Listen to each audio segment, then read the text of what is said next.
ਮੁਹੱਬਤ ਹੋਈ ਹੈ ਜ਼ਿੰਦਗੀ ਦੇ ਅੰਦਰ? ਆਫ ਕੋਰਸ ਮੁਹੱਬਤ ਤੇ ਇੱਕ ਖੂਬਸੂਰਤ ਅਮਲ ਹੈ। ਇਹ ਤੇ ਰੱਬ ਦੀ ਦੇਣ ਹੈ, ਇਹ ਤੇ ਹੁੰਦੀ ਹੈ। ਕਿੰਨੀ ਵਾਰੀ ਹੋਈ ਹੈ? ਮੁਹੱਬਤ ਤੇ ਮੁਹੱਬਤ ਹੈ, ਇਹਨੂੰ ਗਿਣਿਆ ਨਹੀਂ ਜਾ ਸਕਦਾ। ਅਸੀਂ ਆਪਣੇ ਵਾਲदैन ਨੂੰ ਮੁਹੱਬਤ ਕਰਨੇ, ਅਸੀਂ ਗਿਣ ਸਕਨੇ ਹਾਂ ਕਿ ਅਸੀਂ ਕਿੰਨੀ ਕਰਨੇ ਆ? ਨਹੀਂ ਨਹੀਂ, ਕਿਤਨੀ ਦਫਾ ਹੋਈ ਹੈ? ਮੁਹੱਬਤ ਤੇ ਮੁਹੱਬਤ ਹੈ, ਮੁਹੱਬਤ ਗਿਣੀ ਨਹੀਂ ਜਾ ਸਕਦੀ। ਮੈਂ ਇਦਾਂ ਪੁੱਛ ਰਿਹਾ ਕਿ ਬੰਦੇ ਨੂੰ 2 ਦਫਾ ਹੋ ਜਾਂਦੀ ਹੈ, 3 ਦਫਾ ਹੋ ਜਾਂਦੀ ਹੈ, 4 ਦਫਾ ਹੋ ਜਾਂਦੀ ਹੈ। ਤੁਹਾਨੂੰ ਆਪਣੀ ਜ਼ਿੰਦਗੀ ਦੇ ਅੰਦਰ ਜਿਹੜੀ ਤੁਸੀਂ 40-42 ਸਾਲ ਦੀ ਜ਼ਿੰਦਗੀ ਗੁਜ਼ਾਰ ਦਿੱਤੀ ਹੈ, ਓ ਮਾਈ ਗॉड ਮਾਸ਼ਾਅੱਲਾ ਅਲਹਮਦੁਲਿल्लाह ਰੱਬਿਲ ਆਲਮੀਨ, ਤੇ ਇਹਦੇ ਅੰਦਰ ਤੁਹਾਨੂੰ ਕਿਤਨੀ ਦਫਾ ਮੁਹੱਬਤ ਹੋਈ ਹੈ? ਮੁਹੱਬਤ ਹੈ ਅਲਹਮਦੁਲਿल्लाह ਰੱਬਿਲ ਆਲਮੀਨ।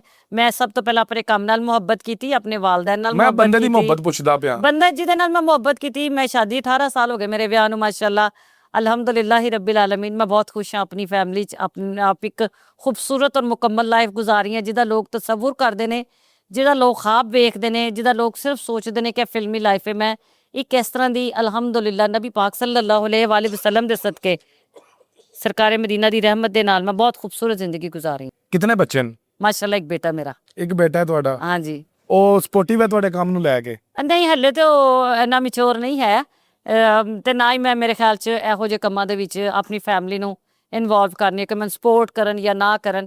ਮੇਰੇ ਹਸਬੈਂਡ ਜਿਹੜੇ ਨੇ ਉਹ ਮੇਰੇ ਮਿਜ਼ਾਜ ਨੂੰ ਸਮਝਦੇ ਨੇ, ਉਹਨਾਂ ਨੂੰ ਪਤਾ ਕਿ ਮੈਂ ਜਮਾਂਦਰੂ ਫਨਕਾਰ ਹਾਂ, ਤੇ ਉਹ ਫਿਰ ਇਸ ਵਜ੍ਹਾ ਤੋਂ ਮੈਨੂੰ ਕਦੀ ਕਦੀ ਕਹਿੰਦੇ ਨੇ ਕਰ ਲੈ ਕੰਮ, ਕੋਈ ਮਸਲਾ ਨਹੀਂ ਹੈਗਾ। ਲੇਕਿਨ ਮੇਰੇ ਹਸਬੈਂਡ ਜਿਹੜੇ ਨੇ ਕੰਮ ਦੇ ਖਿਲਾਫ ਨਹੀਂ ਹੈ ਨੇ, लेकिन कदी कदी होता है कि फलानी जगह पे मत करो या ये काम मत करो, ये प्रोजेक्ट मत करो, तो मैं फिर ਉਹਦੀ ਮੰਨਣੀ ਅਲਹਮਦੁਲਿल्लाह, क्योंकि ਘਰ ਤੁਹਾਡਾ ਤਦ ਹੀ ਚੱਲਦਾ ਜੇ ਤੁਸੀਂ ਇੱਕ ਦੂਜੇ ਦੀ ਮੰਨੋਗੇ ਤੇ।